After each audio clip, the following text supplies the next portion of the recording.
Welcome to Making the Grade, the podcast that explores what's driving the decline in graduation rates between funding rounds and what it really takes to scale a venture-backed software startup successfully with realistic options to exit. I'm Tom Glasson, CEO at Scalewise, and each week I'm going to be joined by founders, investors, and some of the best go-to-market leaders in the world to unpack the strategies, the missteps, and the mindset shifts that separate those who graduate from those who don't. Expect real talk, actionable go-to-market insights, and honest stories that will help you scale more wisely and thrive in an increasingly competitive market. Because there is a smarter way to scale, and we're here to uncover it. What does it really take to scale a revenue function in 2025? How do you successfully make the leap from CMO to CRO? And which revenue metrics actually matter when scaling from Series A to B?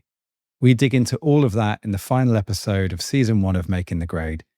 And who better to join us than someone who's in the trenches as a CRO of a Series A scale-up?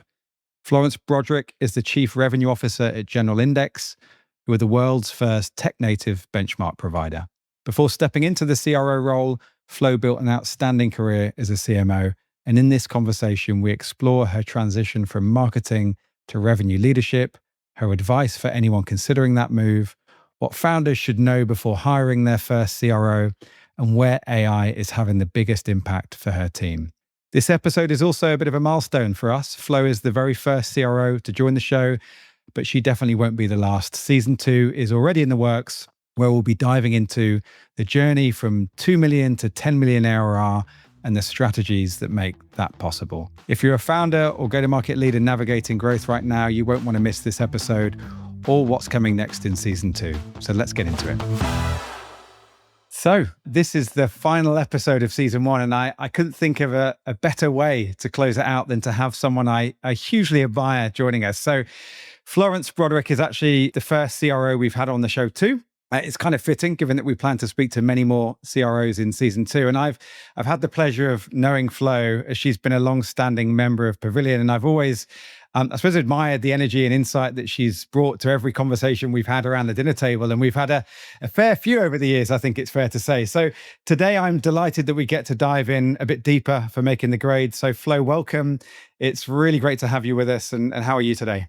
It's great to be here. And thank you for the kind words. I always think with Pavilion dinners, I always take away one great connection or one great thinking point for the week or the month. So the feeling's mutual. Amazing. Well, let's kick off with a quick bit of background. So careers in startups are rarely kind of neat or linear. They're often defined by these sliding door moments when you, I suppose, leave the safe path or take a leap, and that changes everything. So Flo, can you walk us through your career journey and what the key moments are that really shaped you? Yeah, so straight out of university, I studied languages at university, and I ended up working in a tech accelerator program for a couple of startups. I didn't even know what the word startup was at that point. So getting to see that companies can be built from nothing for me at age 21 was pretty amazing. But despite that, I still did the whole thing that you do in the UK, which is I'm going to go and get onto a graduate program because that's what my parents and the world tells me I should try and do.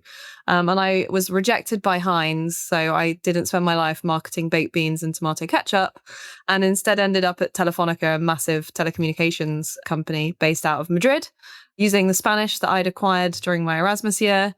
So I would say the first point was really discovering what a startup was. Second, getting on a grad program. And I think I quickly realized I am actually not a big company person, and I don't think I ever will be. But I really appreciate that I spent 4 years in one with the grad program and the 2 years after, because it made me understand how big companies work. And when you sell enterprise software, understanding that there can actually be 8 departments that do the same thing in a big company is great to understand from a sales perspective, right? Because when your SDRs tell you that the door's been shut in their face, it's like, don't worry, there's 7 more, we'll go get them. So that was great. And it was with Telefonica that I met the founder of Carto, where I ended up for 7 years at a massive trade show. And I was actually demoing Telefonica's software visualized in Carto.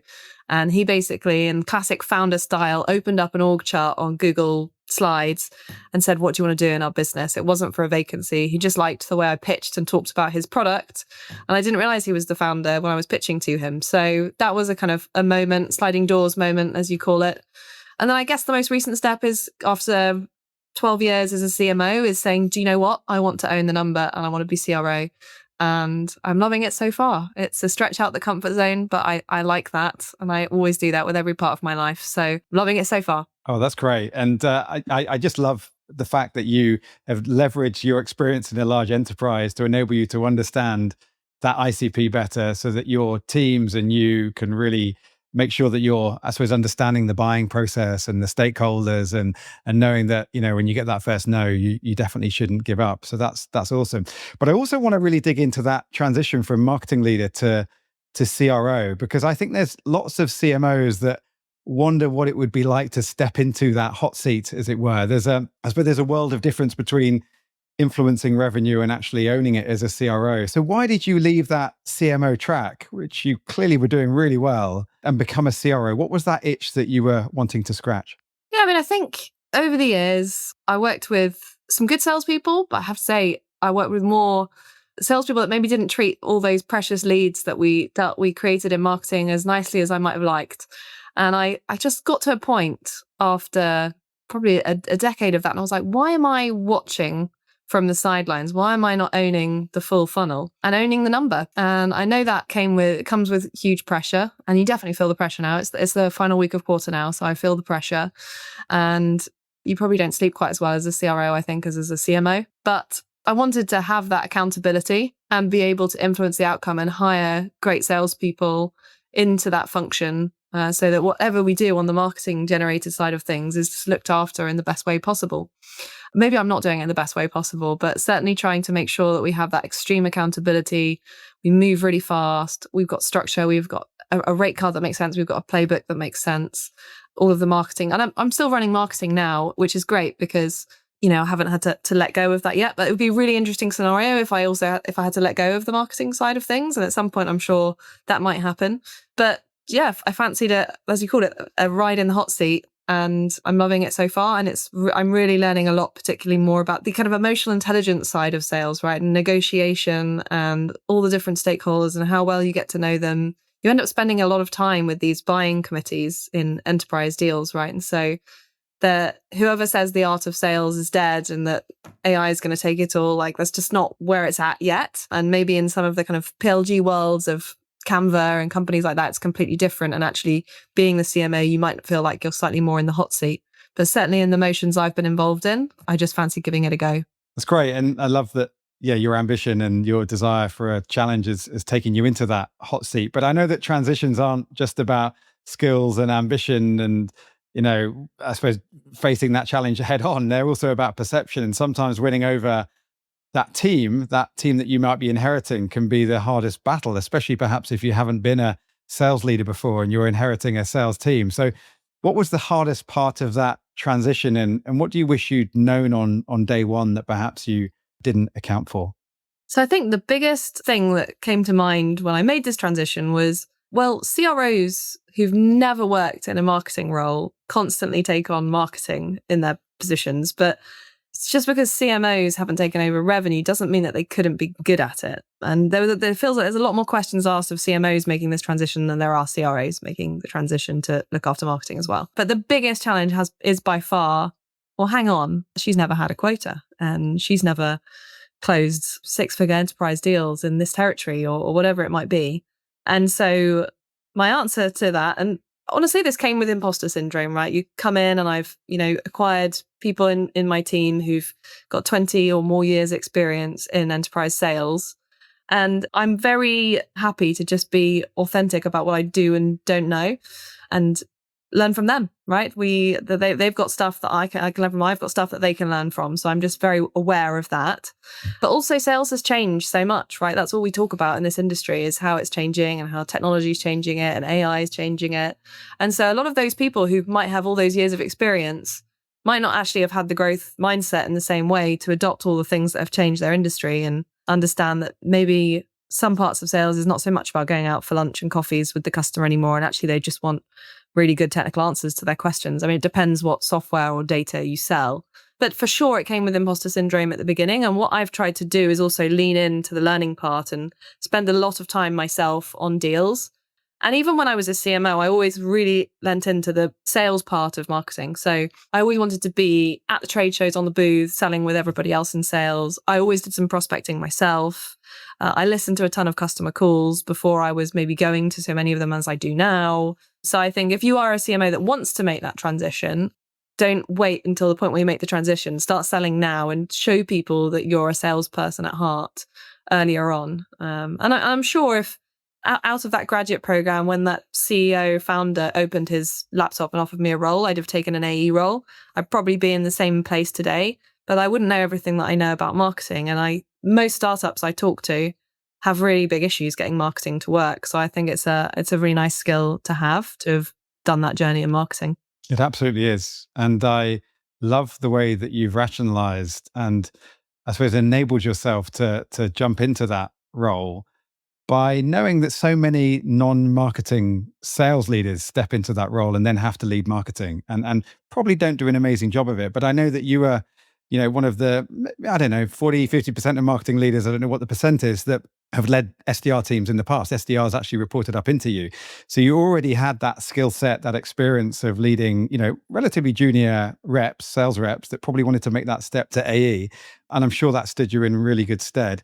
What do you think the fastest way to lose credibility with a sales team is if you're a marketing leader that's stepping into that role? Is there any big watch outs or landmines that you think a marketing leader should avoid when they're stepping into that first CRO role? I remember one of my old CEOs said to me, there's two types of CROs at a certain point. One is the dashboard CRO, and one is the kind of been the apps made it rain in sales his or her whole career, and therefore they're they just know how to sell. And I think if you're coming in from the CMO side, the worst thing you could do is to try and be a dashboard CRO. If you hide behind all the tools, hide behind your HubSpot and just poke around. And I spend a lot of time in HubSpot. I'm constantly looking for patterns in our CRM and I police all of the hygiene that we have in HubSpot like a crazy lady. But I am spending a very decent amount of my time every week with customers at events, going to in-person meetings, because unless I know our customer problems inside out and I know our champions, then what do I know if I'm prodding around in HubSpot or Gong looking for insights if I don't really know the customer? So yeah, don't hide behind your tools like you can in marketing, to be honest. Lots of marketers just hide behind tools. Yeah. Completely agree. Well, sticking with the theme of kind of giving advice to marketing leaders that might be stepping into the CRO role, if you were writing the playbook for marketers that are looking to become CROs, what would you put in those first 3 chapters? What are the three most important things? So I thought of titles for my first 3 chapters, just in case this ever becomes a book.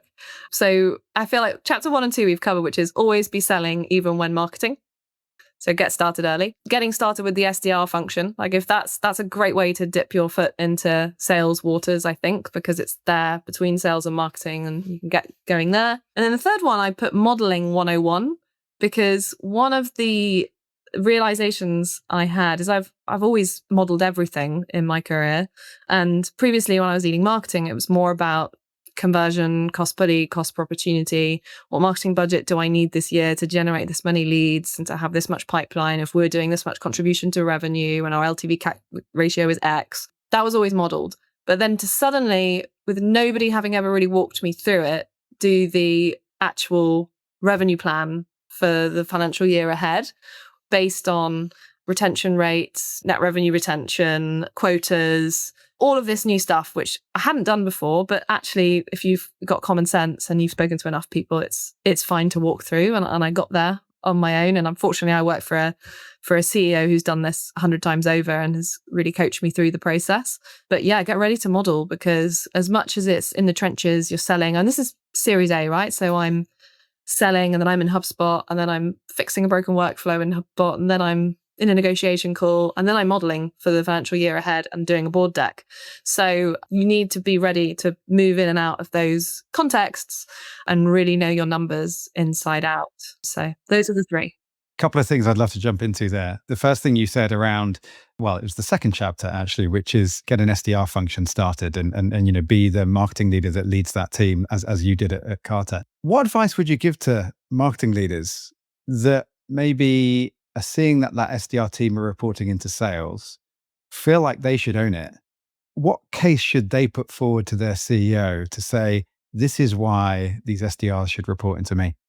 Well, first of all, don't do it unless you're really, really passionate about coaching junior talent.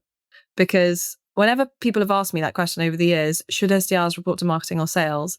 I've always given the same answer, which is wherever they're going to get the best management and coaching. Because these are often people, if you've hired right, they've got immense energy, they're super smart, but they're really green around the edges because they've in many cases have just left university or pivoted from another career path or something like that. And if you don't want to spend the hours really helping them grow into that role, then don't bother in the beginning. So I've always loved that part. And actually, two of my top performing SDRs from my previous companies came to General Index into their first roles as AEs. And it's been probably the most rewarding part of the role, actually, is seeing them come from categories that are completely different into a new category and do a really good job selling into the enterprise. It's, they've still got loads to learn. I've still got loads to learn. We all do. But, I think it's, if you want to make the case to your CEO, show them what's your plan to make sure that all of their metrics improve. If the SDRs aren't performing and generating enough pipeline, or their meetings aren't high quality, whatever it might be, show them what is the actual training program to get them in a better spot. And part of that's technology. Like, you do need to enable them with technology. And I talk about our SDRs being AI enabled. We haven't gone whole hog AI SDRs yet. I'm always open-minded to looking at that. But we've been getting good results with them just being really tuned in to using AI for trigger detection, account research, tweaking messaging, understanding new personas, etc. But, if they open up their ChatGPT history, they're doing 15, 20 queries a day, probably. So AI enabled for the win. Great to hear. Yeah. And obviously RevOps is a hot topic always, but even more so now with AI and, how do you find the right tools and how do you get them implemented correctly? But I'd love to just kind of look at your first year at General Index as a CRO and explore what you're most proud of and also what maybe didn't work out the way you'd hoped as well. So I think it's a common dilemma in our industry, whether you're selling software or data. The dilemma being, should I hire from within the category or should I hire based on attitude, curiosity, results, etc.? And we work in this really kind of nuanced industry, which is commodities, right? So commodity markets, specifically energy. And it's a pretty close-knit world. There's, only X amount of vendors. And so the temptation on hires can be to say, well, if they're going to hit the ground running and have a short ramp and bring the most value, then we should just hire from the same set of companies because they know these markets inside out. And I've seen this, I'm sure you've seen this many times, Tom, with founders and CEOs like that. I definitely want somebody who's from the HR tech vertical or whatever. But I myself wasn't from commodities. I don't think it's going badly, and made some hires into sales that weren't from this world. And they're just super curious. And therefore they've learnt a lot and brought something completely different to the team. And so I think by always hiring within the category, it can actually be damaging because you get groupthink. And so we've managed to avoid groupthink, and those hires that I made that I mentioned earlier, I think it's very, very exciting. It was kind of the first time in my career that I'd made a move and kind of got some people to follow me. And I think Jason Lemkin's always talking about that, right? That the best execs can sort of bring on these really amazing people. And I haven't done loads of it, but I think the point is it feels really cool when people that you really respect and think are really good at their job are happy to follow you. So I would say that was a really cool, rewarding moment. And that they're now selling in a category that they didn't know anything about a year and a half ago. And then I think getting PLG started in the business. So because we're a data business, we were previously selling data based with an API. So you can buy API access to our data, and this is what it looks like. And that was, we didn't have a free trial motion on our website. We didn't have all of the amazing insights that we now get to understand who's window shopping and who isn't. So we got the PLG motion started, but I think what's not going as I expected is I kind of hoped that it would be like a Canva overnight success, and we'd be waking up to, thousands of Stripe invoices coming through every day. But, PLG does not happen overnight, particularly if you've not been built as PLG in the very beginning. So I'm always told that I'm too much of an optimist. So I think I was probably a little bit too optimistic on that. But hey, I have to be. That's what I think CROs need to be, optimistic, right? Absolutely.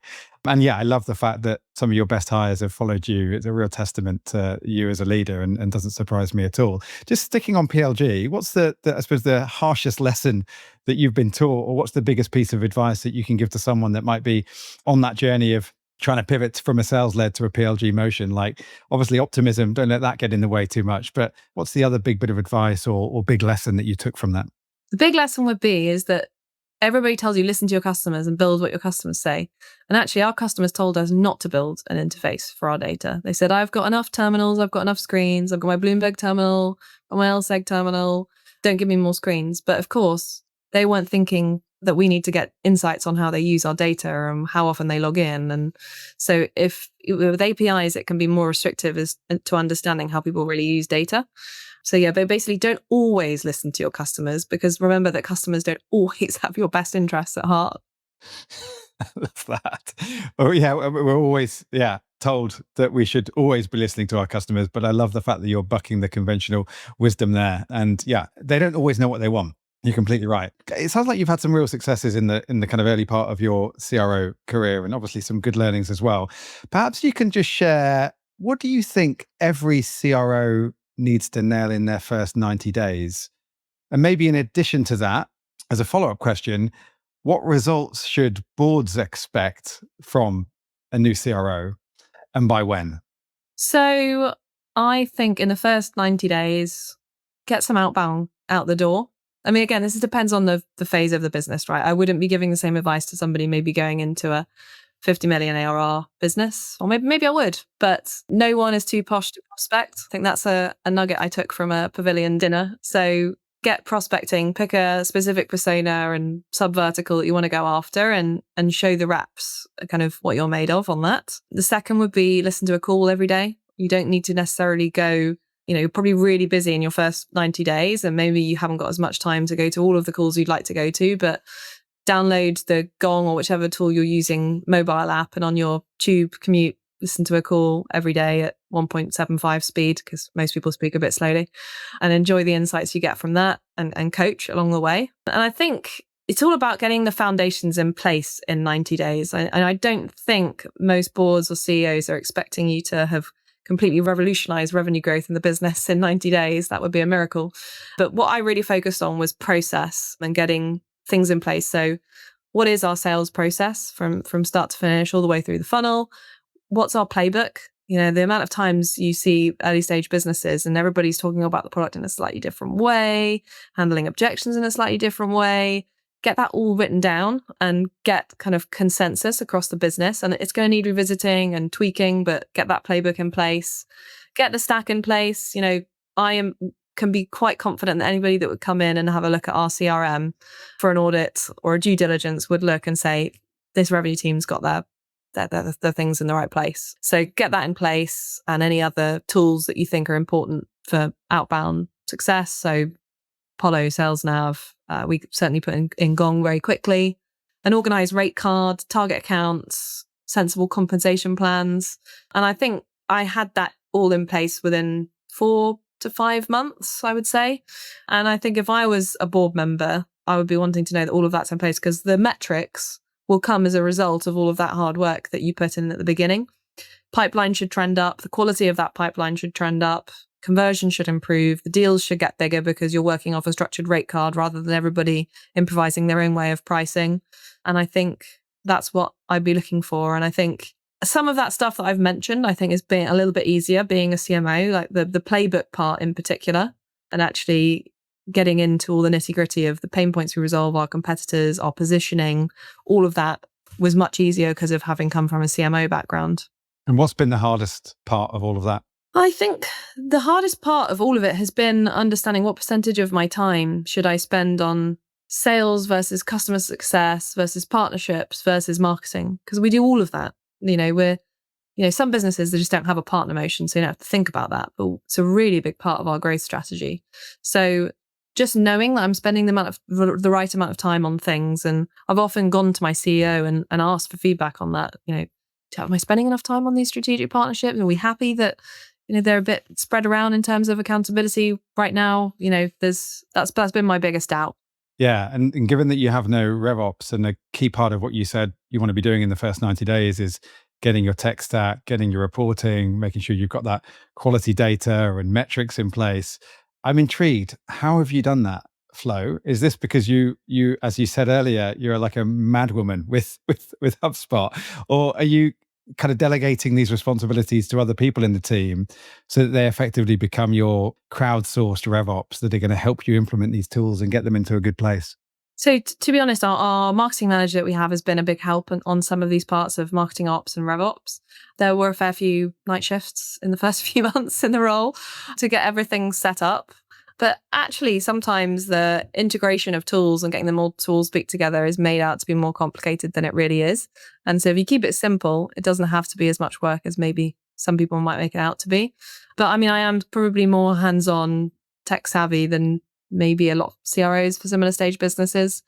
I know how to build workflows. I know how to build lead scoring systems. I know how to connect integrating tools, etc. So we've just kind of run with that a little bit. And as we scale, it's not scalable for me to spend time on them. But certainly at the beginning, when we were trying to build everything, that was important. But yeah, I can see RevOps being a hire we make quite soon. Absolutely. And I can see now why you were stretched so thin and struggling to figure out where you should spend your time. If you're in the weeds on some of that stuff yourself and building workflows, then it's quite hard to kind of shift from strategic to tactical and do that right. And I suppose get the balance across those different go-to-market functions as well. I suppose staying on just the topic of CROs more broadly, I think there's still a lot of mythology around CROs. Too often, I think boards chase revenue leaders that just aren't a fit for their stage of business as well, or maybe trying to hire CROs when they don't really need one. Where do you think boards and founders most misunderstand the CRO role? So I think it's hiring the rockstar CV. So people get tempted at anywhere from between 5 to 15 million ARR to go and see the guy that tripled revenue at Stripe, or big brands which had not even remotely similar to the current state of your business. And so they get in and they will have made the RevOps hire before they started. They will come with some pretty expensive operating costs, might tell you we need to get off HubSpot onto Salesforce earlier than you actually need to. And the problem with those rockstar CVs is that first of all, they're going to be really, really, really expensive. Second of all, they've already made quite a bit of money, and do they actually have the appetite to go back and do the work is questionable. And so they're not rolling up their sleeves in the same way that your business actually really needs at this point in time. So I think that's a mistake I've seen many times over and over again. People get very excited by certain logos, and just because that person was there at a certain time doesn't mean that's exactly, it can just be an incredible product market fit. And they weren't necessarily the contributor. So that would be my suspicion. So true about those rock star profiles that seem to draw in the founders and the investors. I don't think a month goes by where a founder contacts ScaleWise to say they've hired a CRO who hasn't worked out. And sometimes because they really didn't need to hire a CRO in the first place, they were just too early. But recruiters will very rarely tell them that, of course. It's also, I think, tempting for non-commercial founders to delegate that go-to-market problem earlier than perhaps they should. But more often than not, it's that they've just hired the wrong profile because they've not had the right support to really define that profile and what's really needed at their stage of business, or they're seduced, as you say, by someone that has that industry experience, but in a much larger company. When do you think it makes sense to hire a CRO who kind of owns that whole revenue org? Because obviously sometimes people get given the CRO title when really they're just a glorified VP of sales. But when do you think it makes sense to hire someone that can run that whole org? Yeah, that's a really good question, because maybe a VP sales is fine if you've got I think it really depends on the motion of your business, right? So if you know that you can really make the growth targets that you have by just doing direct sales and partnerships, then maybe you just hire a VP sales and a VP partnerships and they both report directly to the CEO until it gets to a point where you're much bigger. But if you really do feel like there's space to go after all four of those things within go-to-market of marketing, customer success, partnerships, and sales, then having somebody that has that transversal skill set and can make those things work together in a cohesive way to get you to your revenue goals faster, then you should go for it. But I also don't, if you make the wrong hire that can't cover those 4 things well, then it's probably a mistake to hire it too quickly anyway. I think probably in my case, there was probably some attractiveness to, okay, it's somebody who career-wise wants to make that step of going into the CRO seat, but also brings all this expertise in marketing. So that saves me having to go and make a VP marketing or a head of marketing hire at the same time. I'm not suggesting that my output is the same as someone who's dedicated full-time to VP marketing, but you get that insight and you can certainly coach the team towards that faster. So I think it really, really depends on the motion. And what skills do you believe really define a great CRO today? And maybe how do you think that's going to change over the next few years, if at all? So I'm going to talk about AI. I think if it would be a big red flag for me if I was interviewing a CRO and they didn't mention AI or tell you a little bit about how they use AI. Because if you think it's just the job of the young ones in the team to bring in their tools and their cool use cases, that's a huge mistake. I try and really keep ahead on those things and play with them all the time. And it's crazy how much time they save me and how much more output I have as a result of being AI enabled. Understands marketing and how that can move the needle versus just throwing sales headcounts at things. The temptation is to say, well, if I need to add this much ARR, that's this many quotas, and therefore I'll hire this many people and that will all work, rather than more efficient growth plumbed into marketing or partnerships or great CS. And really does invest in customer success and understands why that's important, finding great people for that function too. Works really closely with product. It's not just, we make requests to the product team. No. I like to spend a lot of time. We were at a conference 2 weeks ago, Chief Product Officer and I all week, and we went to all the customer meetings together. And in the evening, we're geeking out about all the new features and data sets that we should be launching as a result of those conversations. So I think someone that really is close to that product leader, or at least thinks about that, and someone who can draw on both quantitative and qualitative information. One thing is the model and all of the stats that HubSpot pushes out at you. And then the other thing is the things that those customers said, those real golden nuggets about differentiators or things that, can really move the needle in revenue that you can't necessarily get reflected in a metric. Well, we're definitely going to come on to the quant stuff in a moment, because I'd love to dive into what are some of the quant and metrics that are most important for you. But whilst we're, I suppose, talking about, you talked about capital efficient growth and not just layering in more headcount and doing that typical sales rep driven revenue model. Maybe talk to me about how you balance, I suppose, growth with efficiency, because I think 2021 reset kind of shifted everything. That growth at all costs has given way very much so to capital efficiency, unless you're a AI native startup that's raised like 100 million, and then you're probably just chasing growth at all costs. But that balance between hyper growth and efficiency is tricky. How do you get that balance right in practice within General Index? I think it's all about looking at your metrics on a regular basis and having experiments, short-term experiments, and looking very quickly at whether they're working or not and adapting from there. We're certainly not in the growth at all costs mode at all. We're not an AI native superscaler. That's not the business we're in. We're actually, I think one of our investors, Harry Stebbings, talks about it, which is go and solve a really unsexy problem in an unsexy industry.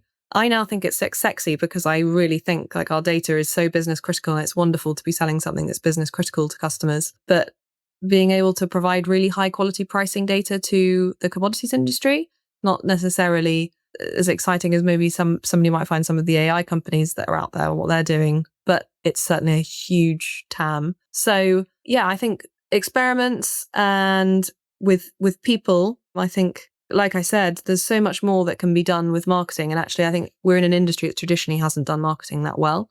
And so bringing in some kind of SaaS expertise into how we do marketing and how we do PLG and how we have a pricing page on the website and make it really easy to access our data and really go for it on distribution. Whereas, the incumbents that we go up against don't really do partnerships because they don't think they need to. Whereas it's actually been a real growth hack for us to be really good at partnerships. So just being smart about where you invest time and broker deals with those partners to help you grow faster, I think would be my response to that. But everything's got a business case and everything's got an Excel behind it. And we look at the results of those experiments a lot.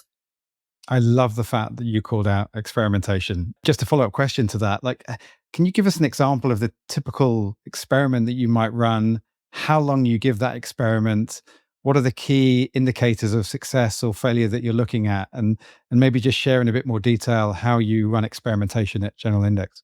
Yeah. Well, on the sales side of things, so somebody might think that us going and putting out some of our data sets onto a platform that maybe has a slightly overlapping audience with us could be risky. So, oh, I'm going to cannibalize my business if I go and put some of my numbers on there and people can see those numbers every day there. But actually, if you have some kind of referral system in place, if they've also got an interface and say, look, these 5 numbers you see here are from General Index, want to see the rest of their numbers? Click here. It's very easy to measure how many leads we start, referral leads we start getting from other platforms. And so, within 3 months, we can say, okay, well, we've had 250 leads from this platform, and actually X% of them were highly qualified and X% of them turned into opportunities. Doing it that way, rather than saying from the beginning, I think this is too risky, we're going to cannibalize business, is a much better approach. That would be one example. Or coming back to my marketing roots, we've been doing some paid campaigns to just directly to free trial our product, which are focused on seeding pain about the delivery methods that people already have for our data right now. And it's been a real success the past few weeks. And it was a very specific type of messaging that we went after. And you could see that the click-through rate on the AI-focused messaging was just so much higher. And I guess that's because everybody's got them in a big corporate right now, has got somebody breathing down their neck saying, we need to do more on AI, go and spend this budget on AI. And so it's really sticking, which I'm not sure I would have suspected, because I've been a bit like, oh, let's not do AI washing. But actually, if you've got your boss telling you need to do more in AI and some ad pops up for a solution that is the most AI ready solution in the market with a very specific message, it's what just works. So that's 2 examples. Mm. And I suppose sticking with the theme of AI, I'm sure you have been running experiments around AI tools within the go-to-market function. Any learnings from tools that you've either piloted or maybe rolled out across the team that have had an impact on either rep productivity or the results that you're seeing in marketing or even customer success? Any experiments you've been running around go-to-market tools? So I have not done the whole going whole hog on something like Clay yet, because after seeing a few demos, I didn't think we needed the tech we already had and the workflow we already had between Apollo, ChatGPT Enterprise, LinkedIn Sales Navigator, and then our sequencing tool in HubSpot. It's very simple. We use HubSpot. We haven't invested in another one, or we're not using Gong Engage because we do use Gong normal. I just felt that tech fatigue is a real thing with sales reps, and I didn't want to throw another tool into the mix, spend however much more it would be, versus actually just getting really good at using our existing stack in an optimized way for AI-enabled prospecting, for example. So I don't have much to share there, but I'm always discovering new use cases. And I think one really good one would be recently email nurture workflows. So most marketers, I think, really kind of dread when the CMO says, right, we need to completely redo our email nurture workflows for these personas, these industries, and these use cases. Suddenly you've got to build 25 8-step nurture workflows in HubSpot. And so I built a really, really, really long prompt with all of our pain points, all of our kind of user insights, the data sets that each of our personas care about most. And that built us the messaging for all of those nurture workflows, which previously would have taken us so much time, like 3 years ago, with the demand gen manager involved, the content writer involved, designer doing the assets. ChatGPT did an incredible job of doing that. It's the premium version, and I've also built a GPT on it, which has our sales playbook, our sales deck, some white papers that we've done before, all feeding in there. So it's much more informed than by just sucking from public information around about us. But yeah, that's been my exploration, rather than having to invest in new tech to say that we're doing some AI pilot. But I have been at plenty of pavilion dinners with people who've done the pilots as well and heard great things. So maybe I'm missing out. No, I don't think you are, Flo. And I love a lot about what you just said there. I think so many people that I speak to are scrambling around to find that silver bullet in that new AI tool, and probably spinning a lot of cycles and wasting a lot of time and money on finding something that perhaps doesn't exist yet, but at the same time missing the big opportunities they have with the existing tools that they're using and just getting the most out of those. So I love the fact that you've doubled down on a core set of tools within your tech stack, and you're not getting too distracted by all the shiny objects that are out there. And there are many shiny objects out there. So like, hat off to you for being super focused and also leveraging ChatGPT in a way that's clearly adding a ton of value in terms of those sequences as well. Any has there been any other unlocks for you with AI? Any ways that it's supported you in decision making, rather than just kind of executing faster? It's actually been pretty good on commercial strategy, like a deal strategy, granular deal strategy. So you tell ChatGPT this scenario, like, I'm selling into this function. They've had this description for this long. They're either looking to do a 3 or a 5-year deal. These are the competitors that we're going up against. This is the proposal I'm thinking of putting on the table. Can you rip this to shreds as if you were the head of market data at this company? And what would you tell me that you don't like about this proposal, or what might you counter? Because when you try and scenario plan that in your head, there's bound to be something that the buyer's going to think about that you haven't thought about. So I've actually found it to be pretty smart for deal strategy, which I wouldn't have expected, but it does a great job on that, and it's given me some really good tips from that perspective. I love that. Yeah. And you're completely right. I don't think enough people use it for strategy. They think it's going to be giving generic advice, but it's all in the prompts, right? And it's all in how you feed it the information that it's going to need to be able to give you a really great answer. So that's awesome. You touched on quant earlier, and I'd love to kind of dive into metrics a little bit more, because it's such an important part of what we do as revenue leaders. And I think it is kind of the language of CROs and boards and investors, of course, but chasing the wrong metrics can often be a really costly distraction. And there is, I think, just a sea of different things that we could be measuring and managing. What do you actually care about, and what do you always report back to boards? So I actually went and looked at my most recent board deck, and I looked at what are the metrics that I put in, and I've got pipeline coverage ratio. Are we 1 to 3? Are we 1 to 5? Versus what we need to get as a target. Net revenue retention on a quarterly basis. LTV to CAC ratio. Always have one, and this is partly because of the phase that we're in, a very structured closed won and closed lost reasons for all deals from the quarter before. Try and bucket them into trends, because that's basically our action plan, right? To win more deals next quarter. Deal size and sales cycle length, I keep a close eye on, but those are the main ones. I mean, there are many more that I look at on the marketing side as an example, but those for me are the things that really move the needle. I love that. You've called out some really, really important ones. I'd love to ask you another question, which is around the metrics that founders maybe or boards obsess over that don't really matter in your view. So I think one of the key examples, certainly in the marketing world, is MQLs is a classic one. And I care even less about MQLs now that I'm a CRO. I think one of my favorite realizations was suddenly, I no longer care about demo requests. I only care about DocuSign. I used to get so excited having these demo requests when I used to lead marketing, because they're hand raisers and, SDRs love the demo requests. And now there is nothing more exhilarating than that ping noise that DocuSign makes when it comes through. So, but yeah, I think it's very important, if I were to ever hire a kind of marketing leader, a new marketing leader, to set a very clear comp plan that's based on marketing's contribution to revenue as well as contribution to pipeline.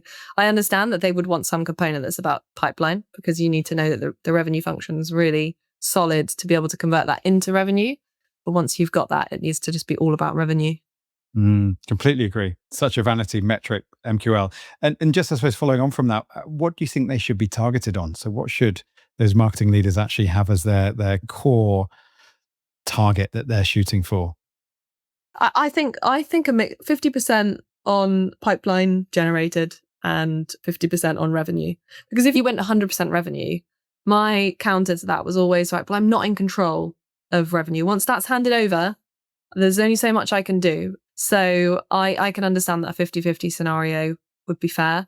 But yeah, I don't know what the trend is on that, because I've been out of CMO world for a couple of years now, but Yeah, I think unfortunately there's still marketing leaders that are focused too far up the pipeline. But I completely agree with you. A portion of that should be linked to actual realized revenue and obviously realized pipeline as well. I think it just puts the accountabilities in the right place. It puts the right kind of pressure on the right people to make sure that that pipeline is being created. Hopefully, it means that those SDRs, if they are reporting into marketing, are pushing the AEs to make sure they're on those discovery calls, that they're following up if they didn't turn up, and so I think it just creates the right behaviors across that early part of the funnel. So I completely agree. So to wrap up, I suppose, Flo, the tech ecosystem has been on a bit of a roller coaster, from growth at all costs, as we talked about, to today's discipline and efficiency. If you could change one thing, though, about the startup ecosystem, what would it be and why? I would have said not long ago, more focus on profitability, but that's definitely happened. I love the idea of building a business that's just got great unit economics, is profitable, and there's growth for the people in the business. Like, I think we've all seen startups where, because they haven't got that focus on profitability, there's not necessarily growth opportunities for the people in them. And the reason I love building businesses is because you see all these people start to flourish and do great things with their careers. And so if you're not building that environment, then they won't get that and they'll go elsewhere. And I'm going to say that I would love to see more women applying to revenue roles. It's really depressing. I currently have 2 vacancies open, one for head of sales and one for a kind of first customer success hire. I'm getting more female candidates on the customer success side, but it's so depressing that not more women want to go into sales. And I'm frustrated that I myself, as a female CRO, am not being able to kind of buck that trend because they're not out there. And I've been doing a fair amount of outbound to candidates as well. But there's only so much TAM out there for me to go after that have the right profile that I'm looking for the role. So I would like the startup ecosystem to do more to encourage that career path. Whereas, as I think a lot of the whole, I'm going to go into customer success happens rather than people encouraging, no, go have the quota and go and win the new business. You can totally do this. So that's one thing I'd like to change. I would love to see that change as well. It was one of my biggest bugbears as a CRO, having such a male-dominated sales team. As you say, not always the case in marketing or CS. What do you think needs to happen to actually encourage more women to come into sales? I guess role models is one. I think it's just much easier in some categories than others. I suspect that if I had a head of sales role in a HR tech environment or a MarTech environment, maybe I might be getting more female candidates. But I don't know if, because commodities as an industry is a certain way as well, that's probably not helping, because at the end of the day, people do think a lot about, if I'm selling to this persona in this category, they need to have something in common with the people that they sell into. So I think that doesn't help with it in some situations. But yeah, I think role models, more grad programs and actually kind of maybe disguising roles a little bit, because I think sales as a word scares a 22-year-old graduate. So we did like a sales graduate scheme to bring in our 2 SDRs. And, maybe if I'd put it as like a business development graduate scheme or something else, I don't know, maybe it's all about breaking that perception that maybe a 22-year-old out of university has of sales being a guy with a briefcase traveling around selling something out of a briefcase.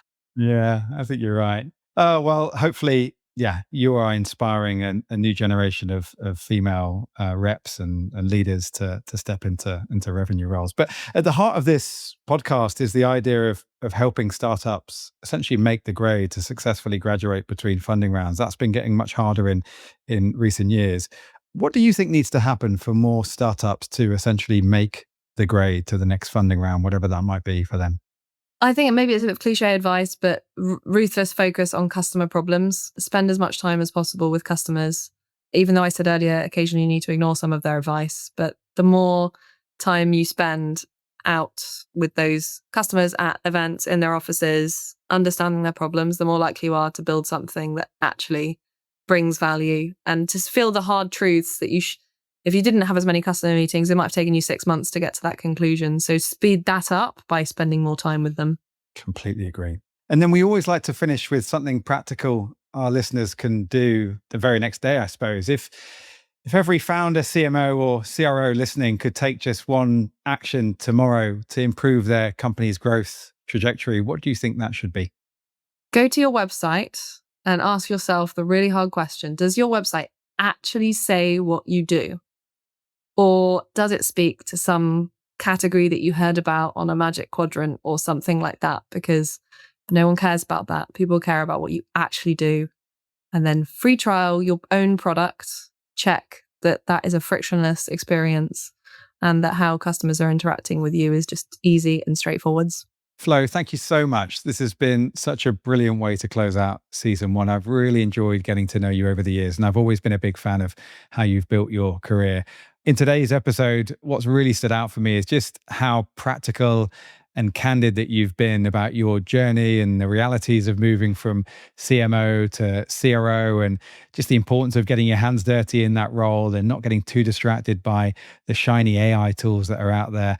I'd love to see many more marketing leaders take that leap into CRO roles, and I'm really hopeful that your story will inspire others to do exactly that. So thank you so much for joining me and for being such a great guest to round out the season. Thanks for having me. Thank you so much for listening to Making the Grade. We really hope you enjoyed today's episode. If you have any questions following this episode, or you'd like to recommend a guest perhaps for our next season, please let us know at podcast@scalewise.com. And if you did enjoy today's episode, please do consider leaving us a review on either Apple Podcasts or Spotify. We'd really appreciate that. As this is a brand new show, reviews really help us spread the word and reach new listeners. Plus, we'd also love to hear what you're enjoying about our show. Thank you so much for your support, and see you soon for another episode of Making the Grade.